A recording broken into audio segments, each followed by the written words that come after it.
In a raging 13-level storm, my husband pushed me out of the car to speed his mistress to the hospital to give birth. 30 minutes later, when he returned, the terrifying scene that greeted him left him stunned. Can you imagine being left for dead, abandoned in a Category 4 hurricane, by the one person who swore to protect you? My husband did exactly that, all to rush his pregnant mistress to the hospital. That night, the storm wasn't just outside, it was raging inside me. It was a night like any other in our sprawling Greenwich estate. The wind howled through the grand oak trees, a prelude to the storm that was about to break inside my perfect, meticulously crafted life. I spent hours carefully preparing Michael's favorite meal, a perfectly seared filet mignon, just the way he liked it, with all the trimmings. The rich aroma of butter, herbs, and garlic filled the vast, modern kitchen. But the elegant European clock on the wall crept past 9. 3 hours past his usual arrival time. The lavish meal, long since prepared, grew cool, just like my hope. I sighed, untying my beige apron and sinking onto the plush living room sofa, my eyes staring emptily into the dark, rain-lashed yard. 3 years of marriage and dinners for one had become disturbingly normal. Over the past year, Michael's arrivals had grown more erratic, his phone calls more secretive. The familiar, comforting scent of cedarwood he once wore? Gone. Replaced by something else entirely, the lingering fragrance of women's perfume. A different one each day. Sweet, cloying, and utterly foreign. Then the sharp, cold click of the key in the lock. I startled, rising quickly, my legs slightly numb from sitting for so long. Michael Hayes stepped inside, his tall frame carrying the chill of the storm with him. His designer suit was uncharacteristically wrinkled, and that sweet floral scent I didn't recognize clung to the air. It certainly wasn't mine. "You're home," I said softly, trying to mask the exhaustion in my voice. "Have you eaten? I can heat up dinner for you." He loosened his tie, tossing his leather briefcase carelessly onto a chair. He didn't even look at me. His reply was clipped. "No need. I'll eat what's here." He sat at the dining table like a king taking his throne, and I, like a beautiful servant, quietly served him, placing the steak and sides on his plate. I sat opposite him, watching him eat. He took a bite of the steak, chewed a few times, and frowned slightly. "It's a bit overdone," he commented, his tone as casual as if discussing the weather. "I had steak at a friend's place last week. She's a much better cook. It was perfectly medium rare, so tender. You should learn from her." My hand, holding my fork, froze midair. An invisible weight pressed down on my chest, making it hard to breathe. A friend, he spoke the words so casually, as if they were harmless. I remembered a time he'd sworn my cooking was the best in the world. I lowered my head, hiding the trembling of my lips. "Okay, I'll be more careful next time." A suffocating silence descended again, more terrifying than any argument. It was a dull knife sawing slowly at my heart, a persistent, agonizing pain. Just then, Michael's phone, lying on the table, lit up with an incoming text. I saw that gentle smile flicker across his usually stern face. A smile I hadn't seen directed at me in a very long time. He picked up the phone and walked out onto the covered patio, closing the glass door behind him, physically separating our two worlds. Though I couldn't hear the words clearly, I could sense the tenderness in his voice through the glass. "Yeah, I'm home. Have you eaten? Are you tired? Don't overthink things. Get some sleep. I'll see you tomorrow." Every muffled word, every tender inflection, was enough to crush the last vestiges of hope I clung to. I sat alone at the cold dinner table, watching the back of my husband as he poured all his affection onto another woman. The sprawling mansion suddenly felt cavernous and freezing. Tears I didn't know were coming streamed down my face, falling into the untouched plate of food before me. The next morning, his voice, cold and commanding, jolted me awake. It was Michael. "The Sterling Properties contract is on my desk in the study. I have a meeting at 10 o'clock. Bring it to the office for me now and hurry up." He hung up before I could reply. His indifference had become a reflex. I looked at my reflection in the mirror, my eyes puffy from a night of crying. I listlessly changed into a simple cream-colored dress, found the contract, and rushed out of the house. Michael's company, Hayes Industries, occupied the top floors of a glittering skyscraper in Midtown Manhattan. The place was a monument to wealth and power, filled with employees in sharp, expensive suits, striding with confidence. I, his wife, felt like an alien in my simple cream dress, a stark contrast to the sharp-suited employees, almost a stranger in a world that wasn't mine. Despite being the CEO's wife, I could count on one hand the number of times I'd been there in 3 years. The receptionists eyed me with a mixture of curiosity and scrutiny, though they remained professional. "Mrs. Hayes, please go up to the top floor. Mr. Hayes is expecting you." I nodded my thanks and stepped into the private executive elevator. When the doors opened on the 35th floor, the first person I saw wasn't Michael. It was a beautiful young woman in a form-fitting business dress that accentuated her curves. She was standing by Michael's desk, carefully arranging a bouquet of fragrant lilies in a vase. An act that seemed both mundane and unnervingly intimate. Seeing me, the young woman smiled sweetly and walked over. "You must be Mrs. Hayes. I'm Jessica Miller, Mr. Hayes's assistant. He talks about you all the time." Her words were like tiny needles, pricking at my heart. "Michael talks about me. He barely spoke a civil word to me. How could he possibly have time to talk about me to anyone else?" "Hello," I replied politely, forcing my emotions down. "I'm here to drop off a document for him." Jessica raised a hand to tuck a stray curl of her wavy hair back into place. The gesture was deliberately designed to show off a sparkling platinum bracelet on her slender wrist. "Oh, this thing is so cumbersome," she pouted prettily. "Mr. Hayes insisted it suited me, but I'm not so sure." My heart tightened. I recognized that bracelet. It was from the latest collection of a world-renowned jewelry designer. Last month, for our wedding anniversary, I had admired a necklace from the same collection, but Michael had dismissed it as too extravagant and frivolous. Yet, here was an even more expensive bracelet on the wrist of his assistant. Noticing the color drain from my face, Jessica smirked inwardly while putting on a show of enthusiasm.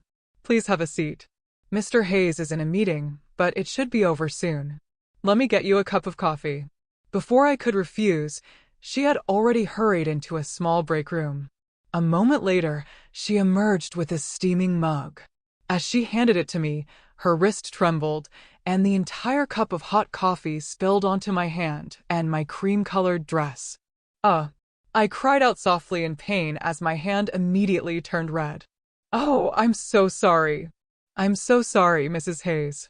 I'm so clumsy." Jessica apologized profusely, though a glint of triumph flashed in her eyes. Just then, the conference room door opened.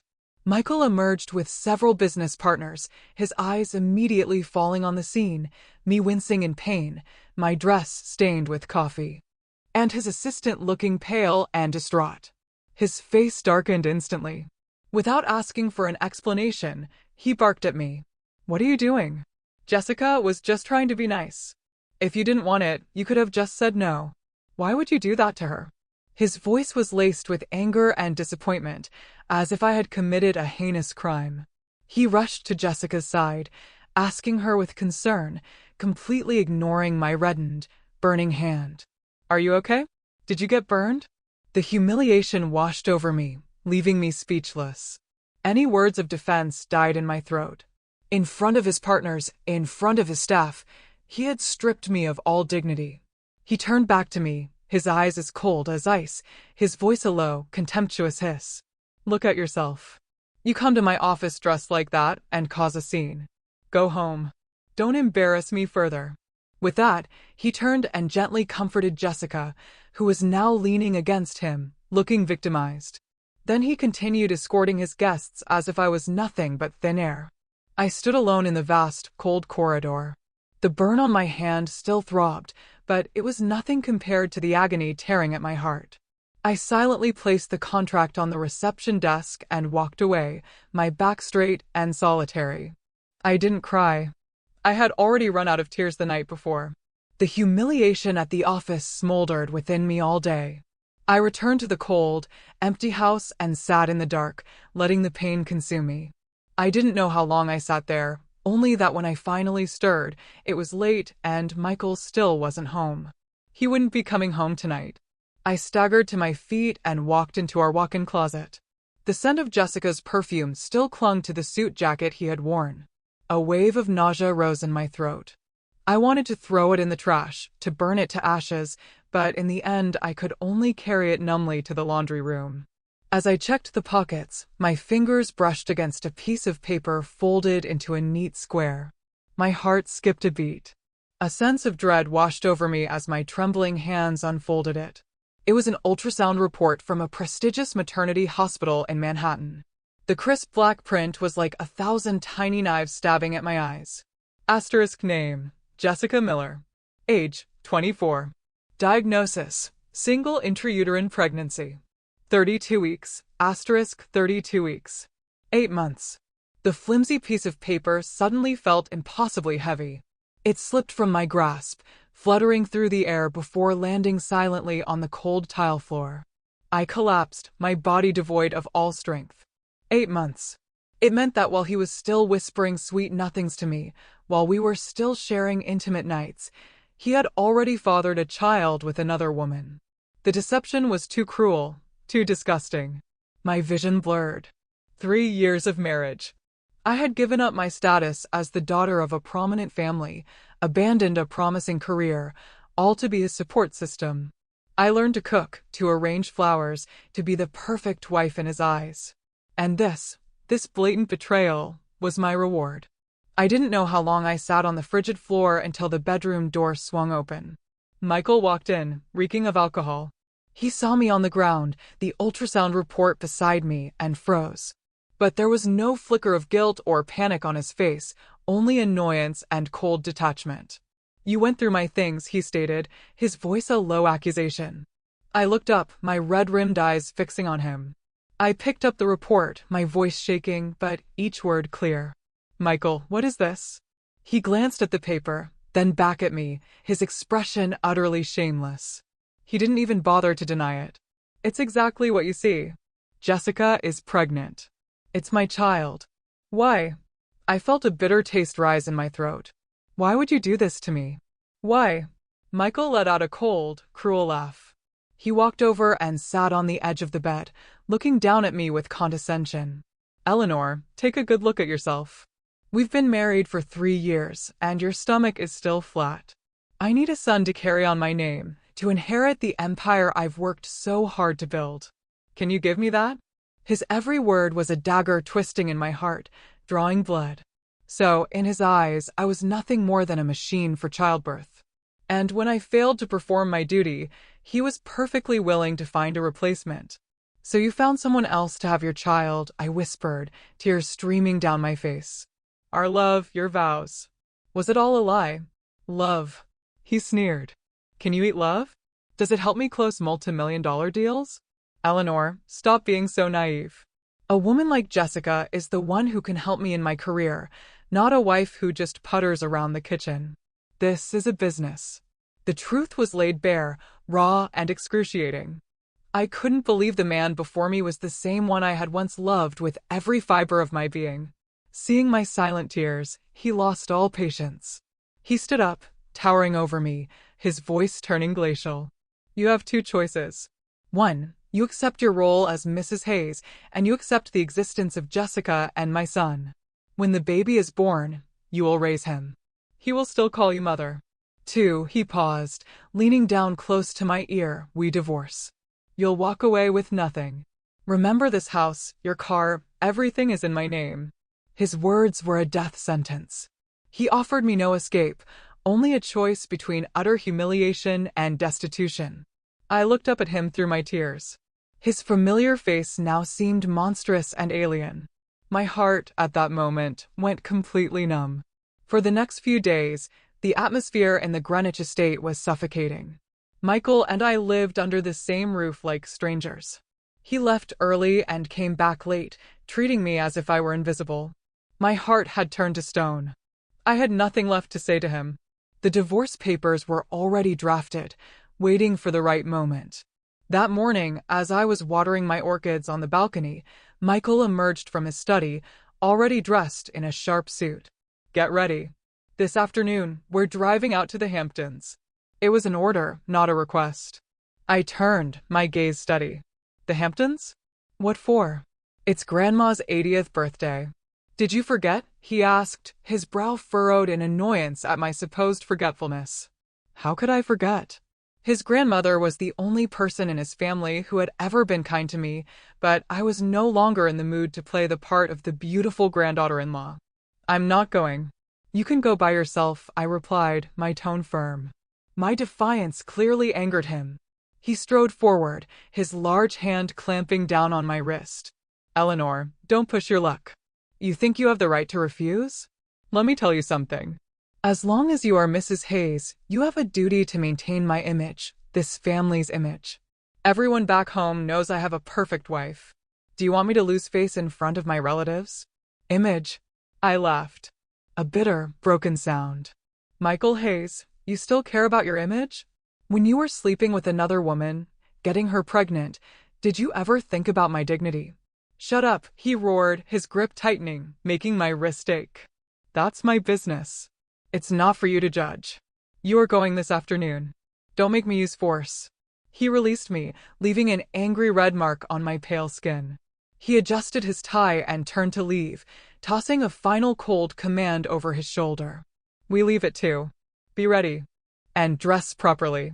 I watched his retreating back, a deep-seated hatred filling me. He didn't need me for love. He needed me as a beautiful accessory, a flawless facade to conceal his rotten, deceitful life. That afternoon, a sleek black Mercedes rolled out of the estate's gates. The air inside the car was colder than the air conditioning. I stared out the window, watching the Connecticut landscape blur past like a silent film. Michael focused on driving, his face a motionless mask. We didn't exchange a single word. The silence was heavy, oppressive. A news bulletin on the radio interrupted a soft melody. The announcer's voice turned grave. Breaking news. The National Weather Service has issued a hurricane warning. Hurricane Isolde is rapidly intensifying and is projected to make landfall along the eastern seaboard, including Long Island tonight.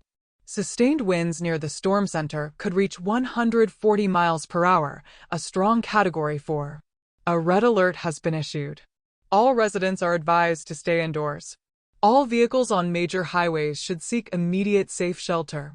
I turned to Michael, my voice filled with anxiety. Did you hear that? A major hurricane is coming. Maybe we should turn back. We can just call your grandmother. Michael shot me a contemptuous look. It's just a storm. What's the big deal? You're that scared of dying? The news always exaggerates. I promised Grandma I'd be there, and I don't break my promises. But this is a hurricane. It's dangerous. We're driving straight into it. I said it's fine, so it's fine, he snapped, his patience gone. Now sit there quietly and don't distract me. I knew I couldn't change his mind. Stubbornness and selfishness were etched into his very being. I could only clutch my seatbelt tighter, an unnamed dread coiling in my stomach. Outside, the sky was darkening, the wind picking up, carrying a damp, ominous chill. This journey felt ill-fated from the start. The car sped along I-95, the main artery connecting the major cities of the East Coast. The sky had turned a bruised, heavy gray, as if it were about to collapse. Gigantic black clouds churned overhead, heralding the imminent fury of nature. The wind began to howl, gusting so violently that even the heavy luxury sedan shuddered. Then the first drops of rain fell, starting as a light patter before intensifying into a torrential downpour. Water slammed against the windshield in sheets, the wipers working at maximum speed, but failing to keep the view clear. Visibility dropped to just a few feet of blurry, terrifying gray. I gripped my handbag, my body tense. I could feel the danger closing in. With every powerful gust, it felt as if the car might be lifted off the road. Michael, this is too dangerous. Please find an exit, a rest stop, anything. We need to wait it out. My voice was thin with fear. Driving in this is suicide. Michael's face remained a stony mask of defiance. He gripped the steering wheel, his eyes narrowed, straining to see the road ahead. The ferocity of the storm did nothing to soften his obstinacy. The exit is just up ahead. We're almost there.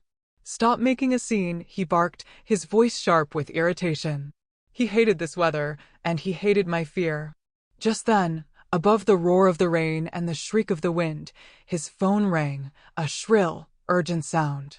The screen glowed, displaying a single name, Jessica. Instantly, the irritation and stubbornness vanished from Michael's face, replaced by an unconcealable anxiety.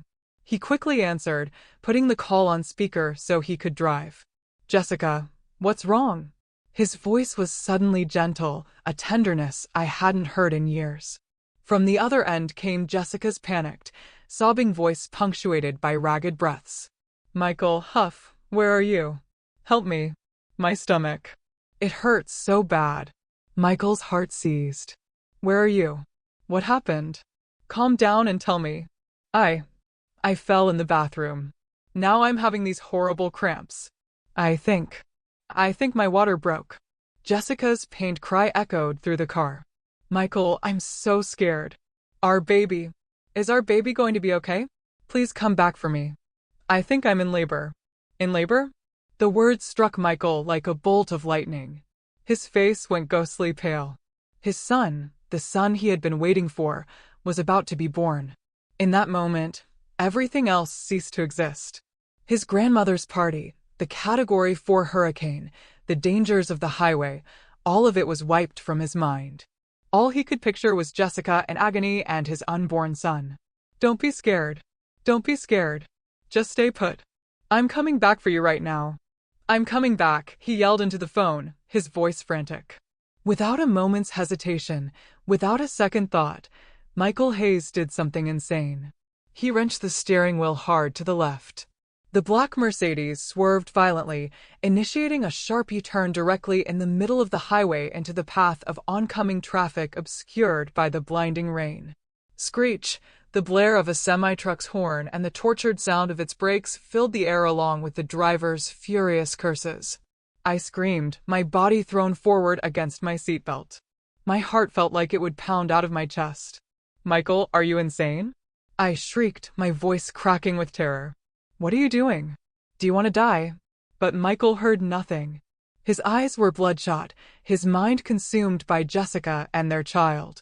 He completed the reckless turn, slammed his foot on the accelerator, and the car roared to life, speeding back in the opposite direction, back towards New York City, leaving behind a cacophony of angry horns and near-fatal disaster. The car flew like a crazed beast through the white curtain of rain. I was still reeling from the terrifying maneuver. I looked at the man beside me, the man I once called my husband. His face was now a stranger's mask of madness. His eyes veined with red, his features twisted with a frantic desperation. Michael, pull over right now, I said, trying to keep my voice steady, but it trembled betrayingly. Do you realize what you just did? You nearly caused a catastrophic accident. For her? You're willing to throw away your own life. My words, instead of calming him, were like gasoline on a fire. He saw my pleas as an obstacle, a nuisance. Every second that passed was another second of potential danger for his son. And I, his legal wife, was here nagging him. Shut your mouth, he bellowed, his voice louder than the storm outside. What do you know? That's my son, the heir to the Hayes family. Is your life worth more than his? His cruel words were a final, brutal stab into my already wounded heart. I was stunned, unable to believe what I was hearing. In his eyes, my life was worth less than the unborn child of his mistress. Tears streamed from my eyes, a torrent of pain and despair. I began to plead, to beg him. Michael, please, we can't keep going like this. The storm is too strong. The roads are slick. Think about our safety. Just pull over and we can call an ambulance for her, can't we? Call an ambulance? He sneered, his laugh dripping with contempt. And wait for them to crawl their way over while my son is in danger? No, I have to get there myself now. The car continued to hurtle forward at a terrifying speed. I looked out the window, the landscape a blur. I saw a sign for a desolate stretch of highway, a section with fewer cars due to ongoing construction. A monstrous, unthinkable idea sparked in Michael's mind. He glanced at me, his eyes utterly devoid of warmth. My presence, my words, they were all an infuriating distraction. He needed to get to the hospital faster, and perhaps my absence would help him focus. Screech, he slammed on the brakes. The car skidded on the wet pavement, coming to a halt in the emergency lane. I was thrown forward, my head narrowly missing the dashboard. Before I could recover, Michael turned to me. His eyes were those of a demon, his voice as cold and hard as Arctic ice. Get out. I thought I had misheard him. In this hurricane, on this deserted highway, he was telling me to get out of the car. What? What did you say? I stammered, a profound fear gripping me. I said, get the hell out of my car, he roared this time, the cruelty in his voice undisguised. You're a curse. I've wasted so much time because of you. Now get out. With that, he unbuckled his own seatbelt, lunged across the console, and unlatched my door. A blast of wind and icy rain tore into the car. No, Michael, you can't do this. If you leave me here, I'll die. I screamed in panic, trying to pull the door shut, but I was no match for his strength. Then die, he snarled, his malice reaching its peak. He grabbed my arm and dragged me brutally from the car. I struggled, but it was useless. Let go of me. You're an animal. Without another word, he shoved me with all his might. I fell sprawling onto the cold, gritty asphalt. Rainwater and mud soaked through my clothes instantly. The fall was painful, but the physical ache was nothing compared to the shattering of my heart. He wasn't done. He reached back into the car, grabbed my purse, and threw it out onto the road beside me, its contents scattered across the wet ground. He stood by the open door, looking down at me as a god might look upon an insect. His voice, cold and venomous, cut through the storm, etching itself into my soul. Listen to me, Eleanor. My son's life is more important than yours. He slammed the door shut, got back into the driver's seat, and the engine roared one last time. The black Mercedes shot forward, quickly disappearing into the white veil of rain, leaving me alone on the desolate highway, abandoned to the full fury of the heavens. I lay on the asphalt, the storm lashing at me. I no longer felt the cold, no longer felt the pain. I stared in the direction the car had vanished and began to laugh. It was a mournful, desolate sound, lost in the howl of the hurricane, the sound of a heart breaking for the very last time. The rain continued its relentless assault, but Eleanor Vance felt nothing. Lying on the pavement of I-95, my dress soaked and smeared with grime, the physical pain was a distant echo compared to the agony of a heart shattered beyond repair. Despair had crested and then receded, leaving in its wake a terrifying calm. The tears were gone. There were none left to cry. I laughed. The sound started as a faint tremor in my throat before erupting into a raw, desolate wail that mingled with the roar of the hurricane. It was the laugh of release, of an ending. Michael Hayes, you have personally killed the wife who loved you with all her soul. From this moment on, the Eleanor you knew is dead. Midway subscribe line by the way, if you're still with me, still reeling from that moment, wondering how I survived that night and what came next, make sure to hit that subscribe button. You won't believe the twists this story takes. More unbelievable stories are coming. Main story, continued with a trembling hand, I fumbled for my purse. Miraculously, my phone was intact, though slick with rain. The screen flickered to life. My fingers scrolled through my contacts, pausing on a number buried deep in my memory, a number I had promised myself I would never call again, but he had forced my hand. I took a deep, shuddering breath and pressed the call button. The ringing tone was steady, like the final beats of my dying heart. After a few seconds, a deep, authoritative voice laced with worry answered Ellie. Hearing that familiar voice, the fortress of composure I had built around myself crumbled. But I did not cry. My voice was a hoarse, strangely calm whisper. Grandfather, it's me, Eleanor. Ellie, where are you? Why does your voice sound like that? What's happened to you? The voice on the other end grew urgent.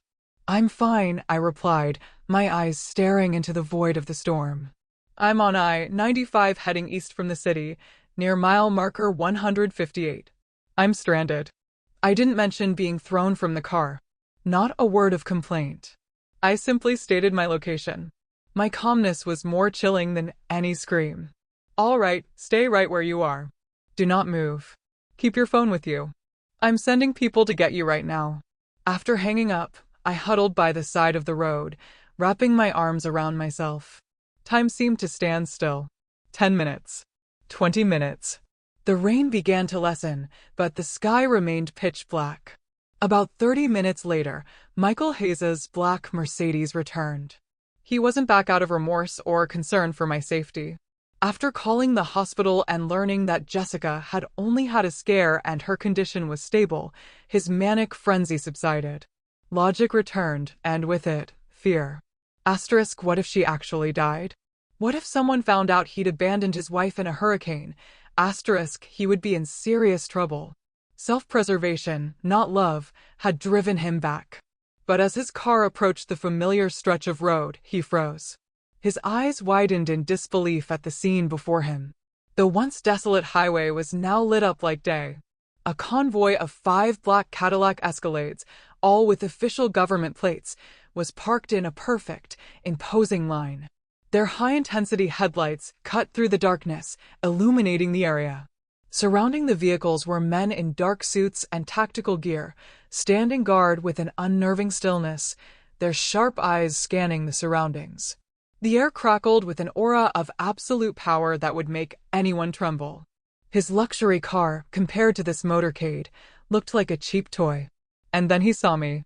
I was being helped to my feet by a distinguished-looking man in a tailored suit who respectfully held a large umbrella over me. A heavy, official-looking coat was draped over my shoulders, shielding my small, drenched frame. The man carefully opened the door to the lead vehicle, a specially armored Escalade, and helped me inside. Just before the door closed, my gaze swept across the scene. It landed on his car, my eyes meeting his terrified ones. There was no hatred in my look, no pain. It was as cold as a 1,000-year-old glacier, as sharp as a blade, piercing straight through his soul. It was the look of a stranger, filled with contempt and utter finality. The door shut. The formidable convoy began to move, pulling away with silent, intimidating grace, leaving Michael Hayes alone in his car. His face was ashen, his hands gripping the steering wheel, yet still shaking uncontrollably. Cold sweat beaded on his forehead. Government plates. A security detail. Eleanor. Who exactly had he married? And what had he just thrown away? A terrifying, unprecedented dread consumed him. He felt as if he had just stared into the abyss. The convoy of Escalades moved swiftly and silently, exiting the highway onto a private, unmarked road that led deep into the secluded hills of the Hudson Valley. This was the entrance to a highly secure private compound, a place utterly inaccessible to the public. The lead vehicle stopped before a grand stone manor that, while historic, radiated an aura of immense power. The same aide respectfully opened the door for me. I was now wrapped in a warm wool blanket, a hot cup of tea in my hands, helping to restore some warmth. Inside, the heat from a roaring fireplace enveloped me. In the great room, an elderly man with a full head of white hair and a ramrod straight posture sat in a large carved armchair.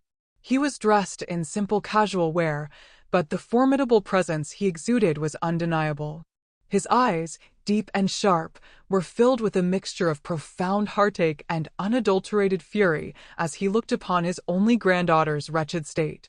This was Senator Alastair Vance, a living legend in Washington, a man who, though retired, still commanded immense influence over the political and financial worlds. "Grandfather," I said softly, my voice still hoarse. Alastair Vance rose, striding quickly to embrace me. His hug was warm and solid. "Ellie, my girl, you've suffered." I didn't cry. I just nodded silently, the warmth melting a small piece of the ice around my heart. After I had showered and changed into warm, dry clothes, I sat opposite my grandfather. The aide, a man named David, who was his most trusted chief of staff, stood silently nearby. "Tell me what happened." Alastair's voice was low, but the authority of the powerful senator had returned. And I told him. I spoke with a chilling calm. I told him about my 3 years of marriage, about my silent endurance. I told him about Jessica Miller, the ultrasound, the 8-month pregnancy.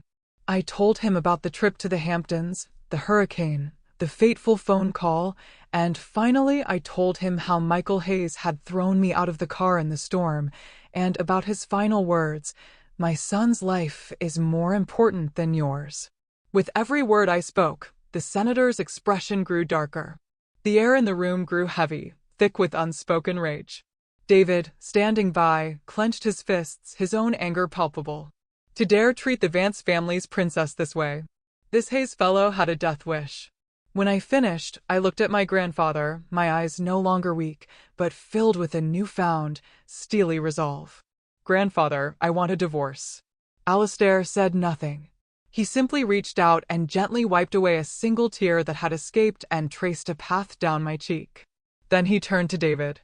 His voice was quiet, but each word landed with the weight of a hammer, carrying the fury of an old lion. "David." "Yes, Senator."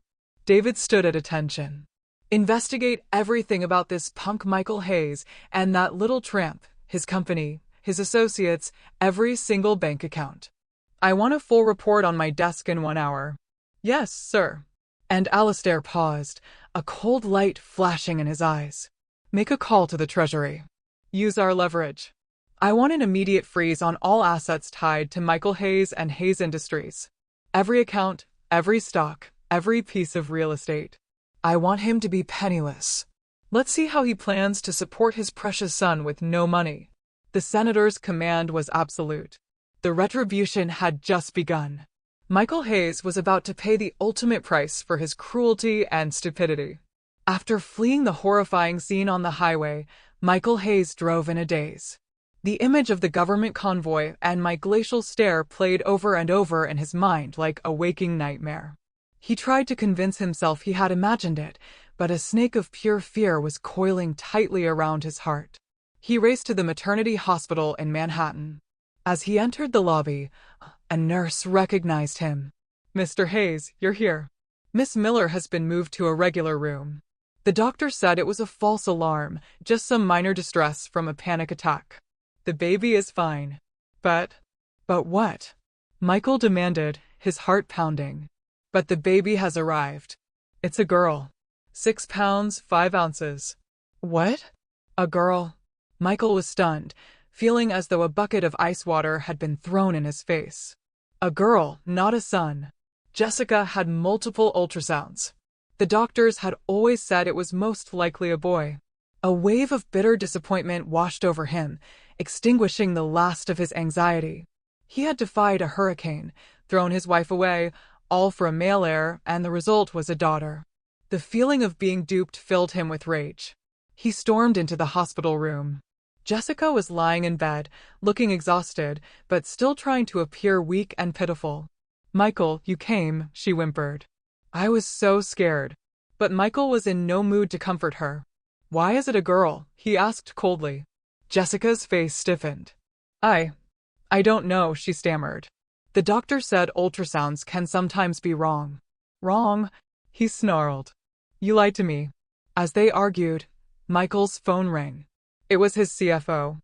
He answered impatiently. "Mr. Hayes, it's a disaster. All of the company's accounts and your personal accounts, they've all been frozen. The bank just said it was a directive from the highest levels. They won't give a reason." "Frozen?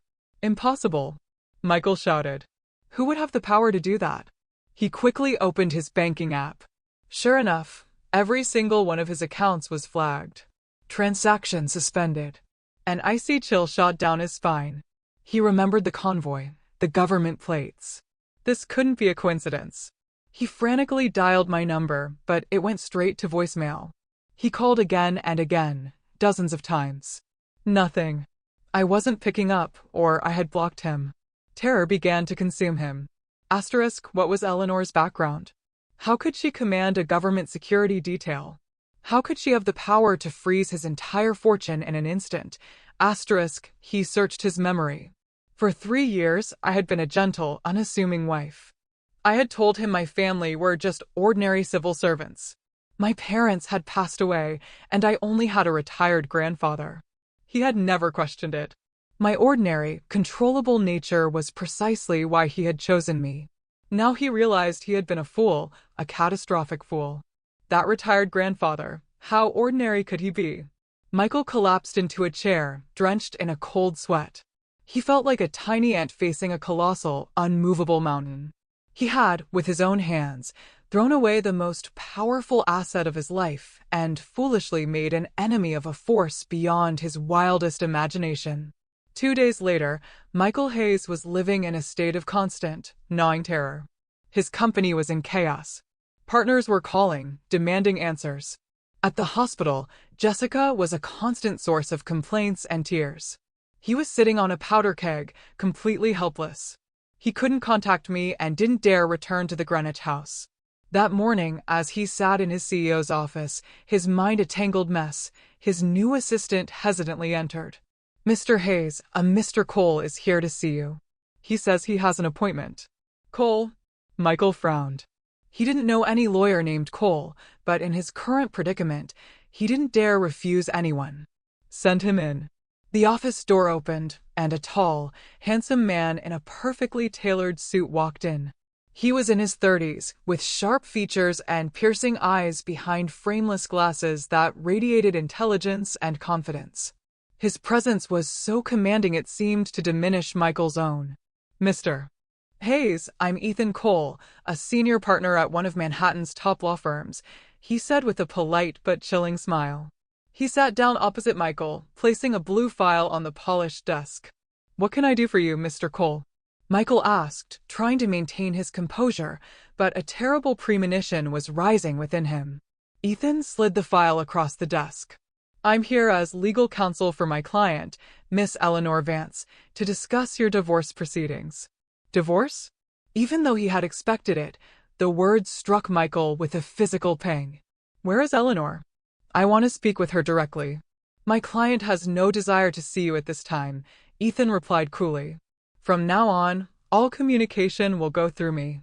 I invite you to review the divorce petition. Miss Vance has already signed it." Michael's hands trembled as he opened the file. It was an ironclad petition. And in the section for asset division, there was only one simple line: Michael Hayes voluntarily relinquishes all claims to any and all assets acquired during the marriage. His anger flared. "This is ridiculous." "On what grounds?" "This company, the houses, the cars. I built all of this with my own 2 hands. She has no right." Ethan just chuckled, a sound full of pity and scorn. "Are you sure about that, Mr. Hayes? Do you need me to remind you? 3 years ago, when Hayes Industries was on the verge of bankruptcy, who was it that injected a massive anonymous sum of capital to save you? That investment, with interest calculated at current market value, I'm afraid selling off your entire company wouldn't even be enough to repay it." Michael froze. He remembered a mysterious influx of cash that had saved him from ruin. He had always thought it was a stroke of luck, a benevolent, unknown investor. He never imagined it was my family. Seeing his silence, Ethan delivered the final blow. He pulled another document from his briefcase. "Perhaps you still don't grasp your situation. This is a copy of the federal order to freeze your assets. Do you see the seal at the bottom?" Michael looked down at the official seal embossed with the eagle and the words, "United States Department of the Treasury." The image struck him like a sledgehammer. The Treasury. A senator. It was all horribly, terrifyingly clear. He had lost, utterly and completely. Ethan stood up, adjusting his suit jacket. "You have 3 days to consider, Mr. Hayes. If you don't sign, we will see you in court. But I trust an intelligent man like yourself knows which choice is in his best interest." He paused at the door, turning back. "Oh, and one more thing. I'd recommend you get a DNA test for that newborn baby girl. Sometimes the biggest surprises come when you least expect them." Ethan left, leaving Michael alone in the vast office. He slumped into his leather chair, completely drained. The divorce petition and the federal order lay on his desk like 2 death sentences. He had lost everything. Michael sat motionless in his office for hours after Ethan Cole left. The afternoon sun cast long shadows across the room, making his expensive leather chair look like a throne in a tomb. He felt like his life was that shadow, stretched thin in despair before dissolving into darkness. The divorce papers and the federal freeze order lay on his desk, mocking his foolishness. Asterisk a senator. The Treasury. Eleanor Vance. Asterisk the three phrases twisted in his mind. A hurricane of regret swept away every last shred of the arrogance he had spent his youth building. He had tried calling a few high-level contacts, men he had spent a fortune schmoozing. The response was a deafening silence. His calls went unanswered, or if they were picked up, the person on the other end would stammer an excuse about a meeting and hang up. It was as if he were a plague to be avoided. He understood then, in the corridors of power, no one dared to cross the influence behind that federal seal. He was utterly isolated. The intercom on his desk buzzed, a jarring sound in the silence. He wearily picked it up. Mr. Hayes, Chairman Liu from Sterling Properties, is on the line. Should I put him through? His assistant's voice was timid. Sterling Properties was his biggest partner, accounting for over 40% of his company's revenue. Their joint luxury condo project was his golden goose. A flicker of hope ignited in Michael's chest. Perhaps Chairman Liu could help. Put him through immediately. The line connected. Michael forced a sycophantic tone. Mr. Liu, it's Michael Hayes. To what do I owe the pleasure? In contrast to his feigned enthusiasm, Chairman Liu's voice was cold and distant. Mr. Hayes, I'm calling to inform you that as of today, Sterling Properties is officially and unilaterally terminating all partnership contracts with Hayes Industries. What? Michael was stunned, a roaring in his ears. Mr. Liu, you must be joking. Our project is proceeding perfectly. Why so suddenly? There is no reason, Chairman Liu stated flatly. It was a decision from our board. Our lawyers will be in contact regarding the breach of contract penalties. Goodbye. Click, the line went dead. Michael sat frozen, the phone slipping from his hand and landing silently on the plush carpet. Terminating the contracts. Sterling pulling out was a death sentence for Hayes Industries. The massive capital flow would be cut off. Half his company would be paralyzed instantly. Before he could even process it, his cell phone began ringing nonstop. It was his project manager's. Mr. Hayes, bad news. OSHA inspectors just raided the construction site downtown. They're citing major safety violations and have issued an indefinite stop work order. Sir, the resort project has been shut down too. They're claiming it infringes on some historical preservation zone. The order came from a National Heritage Agency. One call after another, each a hammer blow.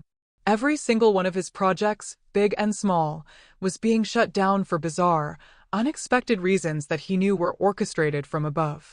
Trembling, he opened a financial news app on his phone. A bright red headline screamed at him, Hayes Industries stock plummets on news of major partner pullout and project halts. Below was a chart with a single massive red candle plunging straight to the floor. Hundreds of millions of dollars of his net worth had evaporated in a single afternoon. The first wave of the attack was swift, brutal, and precise, leaving him no room to defend himself. Asterisk Senator Vance. It had to be him. Asterisk the old lion was using his immense power to crush him, to annihilate the career he had sacrificed everything for. Michael leaned his head back, staring at the ornate ceiling. He started to laugh, a twisted, bitter sound. He finally understood. This wasn't a battle, it was a slaughter. While Michael Hayes was witnessing the collapse of his empire, Jessica Miller was lost in daydreams of the luxurious life that awaited her at the hospital. Today was her discharge day. Lying in a VIP suite, tended to by nurses, she was convinced she had finally made it. Although the baby being a girl was a small disappointment, she believed that with her charm, Michael would still spoil them. He was so in love with her after all. She changed into a new designer dress, applied light makeup, and held her baby, waiting for her future husband. She pictured the scene. Michael would walk in with a huge bouquet of roses, kiss her tenderly, and then their new family of 3 would go home to a beautiful new mansion he had bought for them. But the man who walked in was Michael, his face dark, his eyes bloodshot and haggard. There were no flowers, no sweet words. He just tossed a duffel bag onto the bed. Pack your things. We're leaving. His voice was hollow. Jessica was taken aback. Michael, what's wrong? Who upset you? She asked, feigning concern. Where's the car? I didn't see you pull up. Sold it, he answered curtly. We're taking a cab. Sold the car. Why? She cried in disbelief. That was a limited edition Mercedes. Then she pressed on. And where are we going? Did you buy a house for us yet? I don't want to live in an apartment, you know. I want a house with a yard near a good private school for our daughter. She prattled on with her demands as if they were her birthright. Oh, and for the baby's 1-month celebration, I was thinking that French restaurant at the plaza. Shut up. Michael suddenly roared, shattering her fantasy. The rage that had been simmering for days finally exploded. Jessica jumped, and the baby in her arms began to wail. She had never seen him so angry with her. You yelled at me, she started, turning on her usual tactic. Michael Hayes, are you human? I just gave birth to your child. My body is still weak. If you can't show me compassion, at least don't scream at me. Her eyes welled with tears, but her act had lost its power over him. He looked at her with pure disgust. Gave birth to my child? Are you sure this baby is mine? Ethan Cole's words about the DNA test echoed in his mind, planting a seed of deep suspicion. Jessica's face went pale. What? What are you trying to say? Of course, she's your daughter. Don't you trust me? A house? A party? Michael laughed, a self-mocking sound. Wake up, Jessica. I'm telling you now, I am broke. My accounts are frozen. My company is about to go under, and the banks are about to repossess everything. Do you understand? I am ruined. His words were like lightning strikes. Jessica was stunned, her eyes wide with horror. Ruined? How? How's that possible? The company was fine just a few days ago. Fine? He sneered. That's because I was blind. I made an enemy of someone I never should have crossed. And it's all because of you. A woman like you brought me to this. The truth was out, and Jessica's mask dropped. Her greedy, materialistic nature was exposed. What are you saying? You're blaming me, she shrieked. You're useless, Michael Hayes. Why do you think I was with you? It was for your money. Now you're telling me you're broke? How are my daughter and I supposed to live? Michael was speechless. So the love she always professed was a lie. Their argument escalated, attracting the attention of nurses and other patients. The baby cried louder. The once quiet VIP room was now a scene of chaos. In the end, with no money to pay the hospital bill, Michael had to swallow his pride and call everyone he knew, begging for loans, enduring the cold rejections of men he once called friends. It took him until evening to scrape together enough cash to discharge Jessica. The two of them stumbled out of the hospital. No home, no car, penniless. Their future was as dark as the New York City night descending around them. After leaving the hospital, Michael had to rent a small, damp room in a run-down part of Queens to live in. He was driven mad by Jessica's constant complaints and the baby's incessant crying. But his personal hell was only just beginning. On Monday morning, after a crowded bus ride, he arrived at his office building to a horrifying sight. Several black government sedans from the IRS were parked out front. As he walked into the lobby, two grim-faced agents in suits blocked his path. Are you Michael Hayes, CEO of Hayes Industries? One of them asked, his voice devoid of emotion. Yes, that's me. And you are? Michael's heart hammered against his ribs. The other agent held up an official document. We're from the Criminal Investigation Division of the IRS. Based on an anonymous tip and preliminary investigation, we have sufficient evidence to suspect Hayes Industries of large-scale organized tax evasion, fraud, and bribery. As of today, we are launching a full-scale audit of your company. We require your full cooperation. Tax evasion. Bribery. Michael's mind went blank. He had been so careful, so discreet. How could he have been exposed unless that powerful entity already had all the evidence? Before he could react, the team of agents swarmed the office. They went straight to the finance department, seizing all accounting records from the past 5 years. Computers were confiscated. The entire staff watched in stunned silence, their eyes darting between their beleaguered CEO and the federal agents. The aura of power Michael had carefully cultivated for years shattered in an instant. He felt a hot flush of shame, a humiliation worse than any physical blow. "Mr. Hayes, please come with us to our headquarters for questioning," an agent said, his tone leaving no room for refusal. He was led away like a criminal. The interrogation room was cold and oppressive. Michael sat on a steel chair facing two seasoned investigators. A harsh fluorescent light beat down on him, exposing his panic. They didn't grill him. Instead, they calmly presented one piece of evidence after another, systematically dismantling his defenses.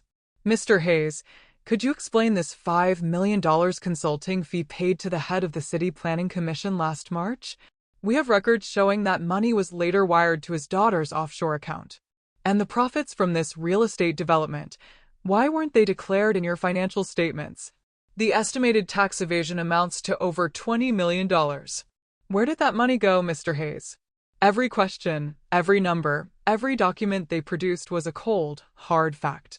They were the ghost accounts, the fake invoices, the entire fraudulent system he had built. He had thought it was buried forever, but they had unearthed it with terrifying ease. Cold sweat trickled down his back. His throat was dry. He couldn't utter a single word of denial. He knew it was useless. They had him. The interrogation lasted the entire day. When he was finally allowed to leave, it was dark. He stumbled out of the IRS building, physically and mentally broken. He knew he was now facing something far worse than bankruptcy: prison. In the days that followed, he was summoned repeatedly. The press got wind of the story. Headlines blared across news sites. "Hayes' empire crumbles amid massive tax scandal. CEO Michael Hayes under federal investigation for bribing officials." His career, his reputation, his fortune, everything he had ever been proud of was turning to ash. He was cornered with no way out. While Michael was drowning in a quagmire of legal troubles and debt, in another world, a world he could no longer touch, I was beginning my new life. That evening, a high-profile state charity gala was being held at a grand ballroom in the heart of the city. It was an event for the nation's most influential figures in politics, the military, and business. The flashes of cameras were relentless. Every guest who walked the red carpet was a name that could shake the foundations of the American economy. Suddenly, the entire hall fell silent. All eyes, all cameras, turned to the main entrance. A custom-armored Maybach pulled up. Ethan Cole, looking dashing in a tuxedo, stepped out. He didn't walk in, but went around to open the other door himself. A slender, pale hand emerged, followed by a graceful figure. It was Eleanor Vance. I wore a bespoke couture gown of emerald green silk, intricately embroidered with delicate silver thread. The design clung to my form, highlighting my perfect silhouette. My dark hair was styled in an elegant updo, revealing a graceful neck adorned with a stunning diamond necklace. My makeup was subtle, yet it accentuated a beauty that was both ethereal and commanding. But what truly stunned the crowd was not my beauty, but my aura. Gone was the gentle, submissive Eleanor who hid behind her husband. The Eleanor of today had eyes that were calm yet sharp, a smile that was gentle yet distant. I radiated an air of noble, cool, and formidable power. I stood like a rare, untouchable orchid. I took Ethan Cole's arm and glided down the red carpet. The camera flashes were blinding, but I remained perfectly composed, offering serene nods to acquaintances, powerful figures Michael Hayes could only have dreamed of meeting. "Isn't that Senator Vance's granddaughter? It's been too long, more beautiful than ever." A cabinet secretary greeted me with a warm smile. "Miss Vance, I hear the biotech venture you've invested in is showing incredible results." "A true prodigy," a four-star general remarked with admiration. I simply smiled and offered modest replies.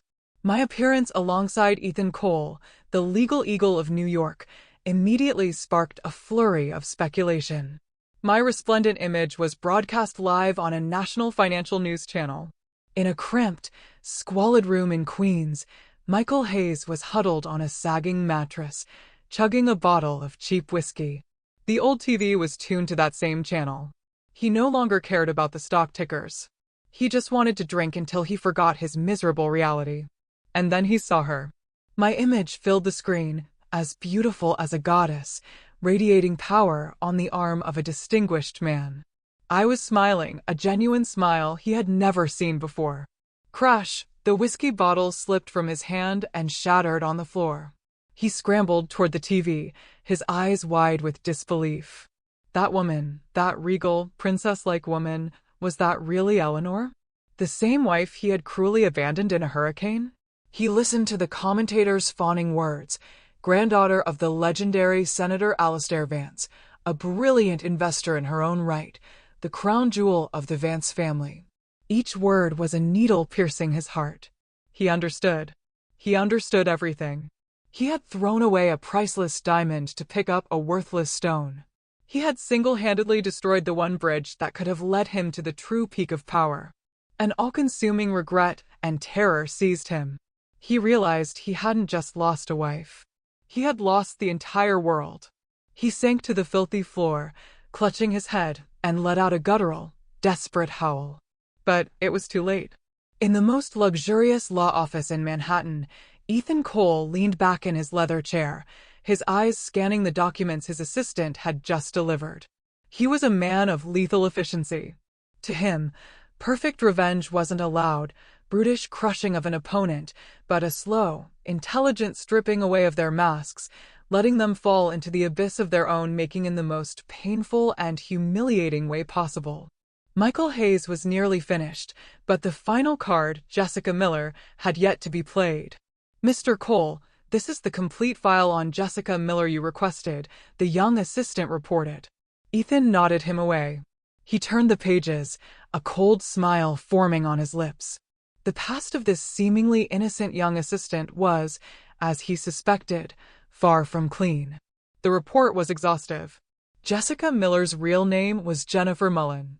She grew up in a poor rural town in Appalachia and dropped out of high school to seek her fortune in the city. She had changed her name, scrubbed her history, and reinvented herself as an educated urbanite. In her early years, she had worked as a cocktail waitress and a hostess in high-end nightclubs, where she learned to use her beauty and feigned vulnerability to ensnare wealthy men. The list of her so-called sponsors and sugar daddies was several pages long, but the most damning detail was on the final page. The investigator had uncovered that around the time Jessica would have conceived a child with Michael, she was also intimately involved with a much wealthier married executive, a Mr. Davenport, who owned a large import-export firm. The report included several candid photos of Jessica on the arm of Mr. Davenport, entering a five-star hotel. The date stamps on the photos were irrefutable proof. Ethan closed the file. He wouldn't release this information all at once. That would be too easy. He wanted Michael to suffer the torment of suspicion, to dig for the truth himself and to be destroyed by it. He called his assistant.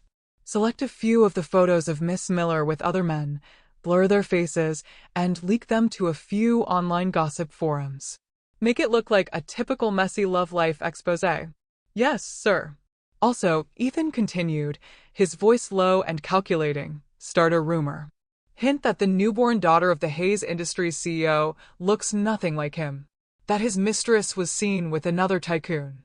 Let it spread through the business circles Michael used to frequent. I want it to get back to him, but it has to seem natural." "Understood, sir. I'll see to it immediately." Ethan hung up, turning his chair to look out at the sprawling city. The chessboard was set. Every move was under his control. Asterisk Michael Hayes, your tragedy has only just begun. You will pay for every tear Eleanor ever shed. Asterisk rumors have legs, and they travel fast, especially in a gossip-hungry high society. Within days, the whispers reached Michael Hayes exactly as Ethan had planned. He was in his cramped room when a call from an old business acquaintance came through. "Hey Hayes, is that you?" The man's voice was overly friendly, laced with schadenfreude.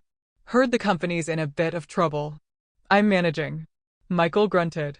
"Come on, we're friends," the man pressed, getting to the point. "Listen, I heard a nasty rumor about you. People are saying your new baby doesn't look a thing like you. They're saying your little secretary used to be with old man Davenport from the import-export business. Of course, I don't believe it. It's just jealous people talking. I just wanted to give you a heads up, in case someone's trying to mess with your family." Click, Michael hung up, his face ashen. Of course, I don't believe it, but he knew that where there's smoke, there's fire. Ethan Cole's words echoed in his head. I'd recommend you get a DNA test. The seed of doubt, once planted, sprouted into a monstrous tree of suspicion, choking out all reason. He started watching Jessica more closely. He noticed that whenever he lamented his financial ruin, her eyes would flash with annoyance, not sympathy. She was irritable and evasive whenever he asked about her past. The suspicion grew into a gnawing certainty. He had to know. The next morning, he told Jessica he was taking the baby for her routine vaccinations. Jessica, busy with a face mask, just waved him off. Go on and pick me up some of that expensive soup on your way back. Michael held the baby, scrutinizing her tiny face, searching for any resemblance to himself. There was none. She looked nothing like him and nothing like Jessica either. A chill settled in his heart. He didn't go to the clinic. He went to a quiet park, carefully plucked a few fine hairs from the baby's head and a few of his own, sealing them in a plastic bag. Using the last of his cash, he went to a private DNA lab and requested an anonymous paternity test. The wait for the results was agonizing. A few days later, while he was asleep, Jessica went through his wallet looking for cash. She found the receipt from the DNA lab. The words paternity test were printed clearly on it. Smack, the wallet hit Michael's face, waking him up. Jessica's face was no longer soft and pitiful. It was contorted with fury. Explain this, Michael Hayes. What is this? She shrieked, waving the receipt. He knew he couldn't hide it anymore. He sat up, his voice cold. It's exactly what it looks like. You don't trust me? You think she isn't your daughter? Jessica went hysterical. You bastard. You're a failure. Now that you're broke, you turn on me and my child. Are you even a man? She lunged at him, scratching and hitting. The small room became a battlefield. Screams, the crash of objects, and the baby's cries filled the air. Get off me, he roared, shoving her away. The pretense was over. Jessica sat on the floor, weeping and cursing. That's right. I regret it. I regret being so stupid as to follow a loser like you. I wasted my youth on you for what? This dump? A useless husband? You've ruined my life, Michael Hayes. A relationship built on lies and money crumbled once those foundations were gone. Life in the room became a silent, suffocating hell. And then the day of judgment arrived. An email landed in his inbox. Subject: DNA test results. His heart stopped. His hand trembled on the mouse. He clicked open the attached PDF. He scrolled straight to the conclusion. The words in bold print hit him like an anvil. Based on the analysis of 24 genetic markers, the alleged father, Michael Hayes, is excluded as the biological father of the tested child. The probability of paternity is 0%. 0%. Michael's world collapsed around that perfect, round number. He didn't scream. A terrifying calm washed over him. He just stared at the screen and began to laugh, a broken, agonized sound. He was a clown, a complete fool. He had sacrificed everything, a wife who truly loved him, a powerful family, his career, his future, all for a lie. The great love he thought he'd found was a trap. The son he'd yearned for never existed. The woman he'd protected was a venomous snake. He calmly shut down the computer and waited. A little while later, Jessica came back from a walk. What are you doing sitting in the dark like a ghost? She snapped. He said nothing. Just held up his phone, the screen displaying the test results. The moment Jessica saw, probability of paternity is 0%, the color drained from her face. That's fake. You forged it to frame me, she stammered, but her trembling voice betrayed her. Michael rose slowly, his eyes empty. How long are you going to keep up the act? Knowing the jig was up, Jessica collapsed, clutching his legs and sobbing. Michael, I'm sorry. I was wrong. But I did it because I love you so much. I was afraid you wouldn't want me without a baby. Love, Michael whispered. His voice a demonic hiss. The calm finally broke, and a volcano of repressed rage erupted. He grabbed her by the hair. Tell me who is the bastard who fathered this child. Tell me. I don't know. Smack. A hard slap sent her sprawling. The baby shrieked. "You ruined my life. You filthy liar." He lost all control, beating her mercilessly. The tiny room filled with screams and cries. Finally, he dragged her to the door and threw her into the dirty hallway. He went back inside, grabbed the wailing baby, and tossed her into Jessica's arms, followed by her bag of belongings. "Get out, both of you. Get out of my sight and never let me see you again." The door slammed shut, a final cruel end to his foolish, self-inflicted tragedy. After throwing Jessica and the child out, Michael Hayes became a walking corpse. He locked himself in the foul-smelling room with cheap liquor, but reality was inescapable. The final nail was hammered into the coffin of Hayes Industries. The tax evasion and bribery investigation concluded. With irrefutable evidence, likely provided by the Vance family, the IRS issued a final ruling. Hayes Industries was liable for nearly $1 billion in back taxes, penalties, and fines. $1 billion. For the old Hayes Industries, it would have been a struggle. For the current, debt-ridden shell of a company, it was a death sentence. He was summoned to a law office representing his creditors. Dressed in ragged clothes and reeking of alcohol, he walked into the luxurious conference room facing a panel of men in sharp suits who looked at him with disdain. "Mr. Hayes," the lead lawyer said coolly, "as you know, your company is insolvent. We are forced to file for bankruptcy."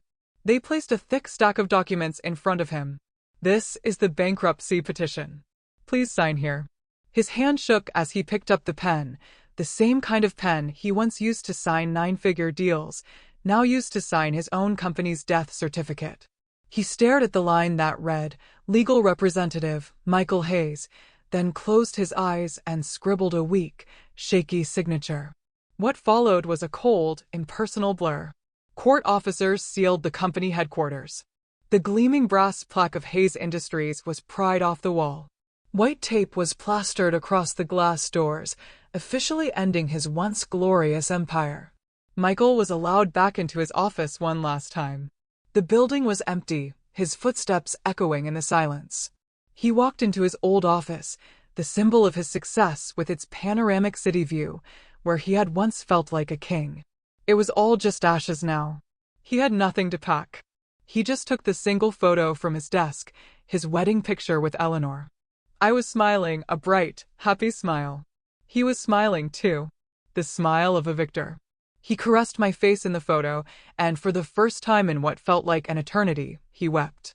He had lost me for good. Leaving the building, another call came. The bank. The Greenwich estate, his sports car, his last remaining assets, all were being auctioned off to pay his debts. He was now officially homeless and penniless. He stood amidst the bustling New York City crowd, lost and invisible.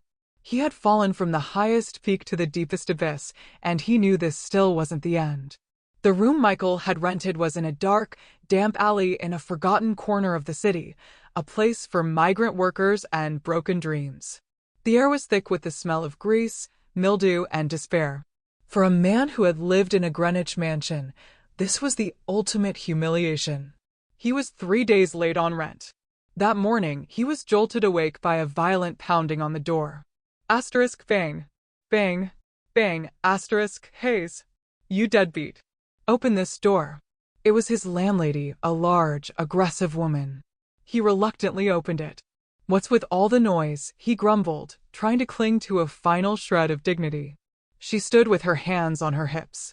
The noise? You're 3 days late with the rent. You planning on skipping out? I'll pay. Just give me a few more days, he lied weakly. A few more days, she cackled. I heard about you, the bankrupt CEO. A real-life bum. Where are you going to get the money? You going to steal it? Her words were like slaps to his face. He flushed with rage, but couldn't say a word. I don't care, she declared. No money today? You get out. I'm not running a charity for losers like you. She barged into the room and started throwing his meager belongings, a few ragged clothes, a thin blanket, out into the hallway. Get out. Get out and don't come back. Michael stood frozen, watching his life being tossed out like garbage. He, a man who once commanded boardrooms, was being evicted and humiliated by a slum landlady. The cruel irony was a pain worse than losing his fortune. "You'll regret this," he hissed, an empty threat. "Yeah, I'm shaking in my boots," she sneered, slamming and locking the door. He was left in the dirty hallway with his pile of junk, the object of his neighbors' pitying and scornful gazes. He quietly packed his things into a torn bag and shuffled out of the alley. He had nowhere to go. He was now officially a homeless man on the streets of New York. The days that followed were a living hell. He wandered the streets by day, blending in with the crowds to hide his shame. At night, he slept under bridges or in parks. He ate discarded food from restaurant dumpsters, fighting with stray dogs for scraps. He was a true vagrant, filthy, ragged, and reeking. But in the depths of his despair, a desperate idea took hold. Eleanor. Only she can save me. If she would just take pity on him, maybe he could have a second chance. He scraped together some change and went to a public library. He searched my name. The results were staggering. I wasn't just a senator's granddaughter. I was the brilliant CEO of a new, wildly successful tech firm, a rising star in the industry. My company's headquarters was a gleaming glass tower in the financial district, a monument to the power and wealth he had thrown away. He went there for days. He hid across the street, watching, learning my routine. Today, he would make his move. He waited for hours, his stomach aching with hunger. Finally, my black Maybach emerged from the underground garage. It was me. Without thinking, he darted into traffic, running straight for the car. Screech! The car stopped inches from his knees. Two bodyguards in black suits were out of a trailing SUV in seconds, grabbing him. "What the hell do you think you're doing?" Michael didn't resist. He just stared at the tinted rear window where he knew I was sitting. And then he did the unthinkable. He dropped to his knees. The proud man who once looked down on the world was now kneeling on the cold, hard pavement. Eleanor, I know you're in there. Please, just talk to me," he cried, his voice hoarse and desperate. People stopped to stare. Cars honked. Tears streamed down his face. "Eleanor, I was wrong. I know I was wrong. I was a monster. Forgive me. Please give me one more chance." He wept, banging his head on the ground until his forehead was bruised and bleeding. "Hit me. Scream at me. Do whatever you want. Just don't ignore me. I can't live without you, Eleanor." His pathetic pleas echoed down the busy street, but the car door remained shut, as cold and silent as the heart of the woman inside. Amidst the chaos and murmurs of the crowd, the rear door of the Maybach finally opened. A glittering silver heel touched the pavement, followed by a vision of ethereal grace. I stepped out. I wore a simple, elegant white silk dress under a cashmere coat. The evening breeze gently tossed a few strands of my hair. Under the streetlights, my face was heartbreakingly beautiful, but as cold and remote as a marble statue. I looked down at the wretched man kneeling at my feet, a cruel and perfect contrast of our new realities. Ethan Cole emerged from the passenger side, standing silently beside me, a loyal guardian. Michael looked up through his tears. "Eleanor," he choked out, a flicker of hope in his voice. You came out to see me." A faint, mirthless smile touched my lips. My voice, when it came, was soft, yet it cut him to the bone, colder than the New York winter wind. "Stand up, Michael. You're dirtying the pavement." My words contained no anger, no hatred, only pure, glacial indifference. And it was that indifference that finally killed the last spark of hope within him. He remained on his knees, shaking his head.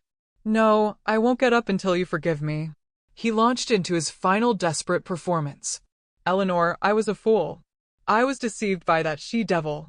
I regret it every single day. Please believe me one last time." I listened impassively until he had exhausted his pathetic pleas. Then I spoke. "My forgiveness." I paused, my eyes locking with his. "You are not worthy of it." For simple words, a fatal blow. "Why?" he wailed. "I've lost everything. I've been punished. What more do you want from me?" "Punished?" I let out a soft, sad laugh at his foolishness. "Michael, you still don't understand. Everything that has happened to you is not because of me. It is the consequence of your own cruelty, your own choices. I took a step closer, my voice turning sharp. The moment you threw me from that car in a hurricane to save another woman and her bastard child, it was over. Our love, our history, it all died on that highway. I stepped back, turning away, unwilling to look at him for another second. Don't ever appear before me again. Next time it won't be my bodyguards who remove you. I got back in the car. Ethan held the door for me, then took his place. The Maybach glided away silently, leaving Michael Hayes kneeling alone in the street, his hopeless sobs swallowed by the indifferent city. The sweetest revenge is not to cause your enemy pain, but to make them realize that in your world they no longer exist. After being thrown out by Michael, Jessica's life became a nomadic nightmare. Her savings dwindled. Her beauty, her only asset, faded under the stress of poverty and single motherhood. She lived in squalor, often taking her misery out on the innocent child whose cries grated on her nerves. Her only hope was to find the baby's real father, the wealthy Mr. Davenport. She knew he wouldn't give them a place in his life, but he had to provide financial support. With a large sum of money, she could start over. After days of stalking him, she cornered him in the parking garage of an exclusive golf club. "Mr. Davenport," she cried, running in front of his car, holding the baby. Davenport, a portly middle-aged man, went pale. "What are you doing here? I told you never to contact me. You can't just abandon us," she sobbed. "This is your daughter. Look at her. You can't just leave your own child." As they argued, a sharp female voice cut through the air. "Oh, really? A place in his life? You've got some nerve, you little tramp." A lavishly dressed woman dripping in diamonds stood behind them, flanked by 4 large, menacing-looking men. It was Mrs. Davenport, a woman known for her ruthlessness. "Honey," Davenport stammered, trembling. Smack, she slapped him hard across the face. "Don't you honey me, you cheating pig." Then she turned her venomous gaze on Jessica. "And you? You dare seduce my husband and try to extort him with a child?" Jessica backed away in terror. "Ma'am, please. It's not like that. The baby is innocent." "I don't care if the baby is innocent. But I know you're not," Mrs. Davenport sneered. "You use this pretty face to ruin families, don't you?" She gestured to her thugs, who grabbed Jessica, ignoring her screams. "Well, today I'm going to take that face away from you. Let's see who you can seduce then." From her purse, she produced a razor-sharp box cutter. "No, please don't," Jessica shrieked. But it was too late. With a cold, steady hand, Mrs. Davenport slashed the blade. Across Jessica's cheek, a spray of blood, a horrific scream, and it was over. She calmly wiped the blade, tossed the wailing baby back at the collapsed Jessica, and left with her entourage, leaving Jessica writhing in a pool of her own blood. Her beauty, the weapon she had wielded her whole life, was gone forever. Her future would be one of pain, shame, and unending nightmares. Under a highway overpass, Michael Hayes shivered in a tattered coat. He was skeletal, haunted. It had been 2 days since he'd last eaten. All pride was gone, replaced by the primal need to survive. He stumbled towards a nearby night market, not to buy food, but to scavenge from the dumpsters behind the stalls. As he was digging through a pile of trash, he saw a familiar figure huddled in a dark corner. It was Jessica. She looked even worse than he did. A hideous, jagged scar ran down the side of her face. Her eyes were empty, filled with a dead, hateful light.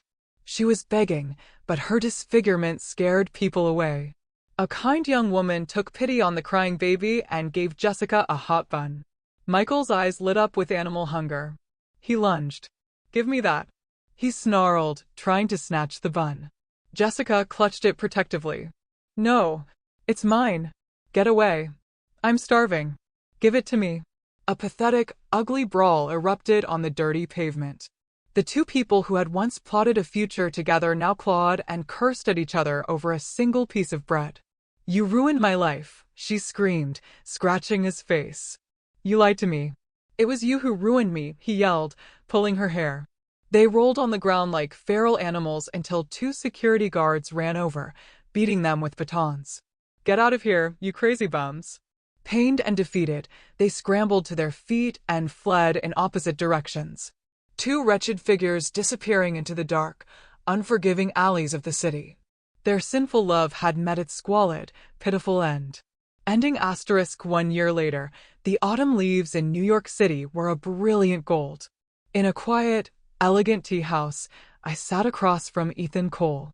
In the years since my divorce, I had taken the helm of my family's tech division and, through my own genius and determination, transformed it into a global powerhouse.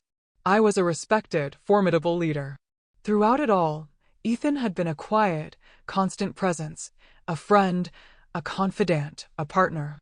Our relationship had grown slowly, naturally, built on a foundation of deep trust and understanding. He took my hand, his touch warm and steady. "Eleanor," he said softly, "you've proven to the world how strong you are. But I hope you know that with me, you don't always have to be. I've waited a long time for you, Ellie, and I can wait as long as it takes." I looked at him, and for the first time in years, a genuine, peaceful smile bloomed on my face. It was as bright and warm as the autumn sun, chasing away the last shadows of my past. The next morning, back in my stunning CEO's office, I reviewed a daily news briefing my assistant had prepared. My eyes scanned the headlines: a global summit, stock market fluctuations, a new city infrastructure project. Then, a small article tucked away in the corner of the local news section caught my eye. The headline read, "Vagrant arrested for public disturbance." The short blurb stated that a homeless man, Michael Hayes, had been arrested for shoplifting and causing a disturbance. It noted he appeared to be suffering from mental instability related to chronic alcoholism. I read the name that had once shattered my world, and I felt nothing. No satisfaction, no pity, no anger, nothing at all. He was just a name in a newspaper, a piece of irrelevant social trivia, less important than a minor fluctuation in the stock market. The ultimate revenge, the most complete ending, is to forget. To relegate someone so completely to the past that they cease to exist in your present. I calmly turned the page, my mind already moving on to my company's strategy for the next quarter. I stood and walked to the floor-to-ceiling window, looking out as the sun set over the glittering city. An endless, bright future awaited me. The past was finally, truly gone. Call to action, CTA. So, I want to hear from you. After everything I went through, do you think I was justified in my actions? Or did I become just as cold-hearted as Michael? What would you have done if you found yourself abandoned, utterly betrayed, with nothing left to lose? Let me know your thoughts in the comments below. I read every single one.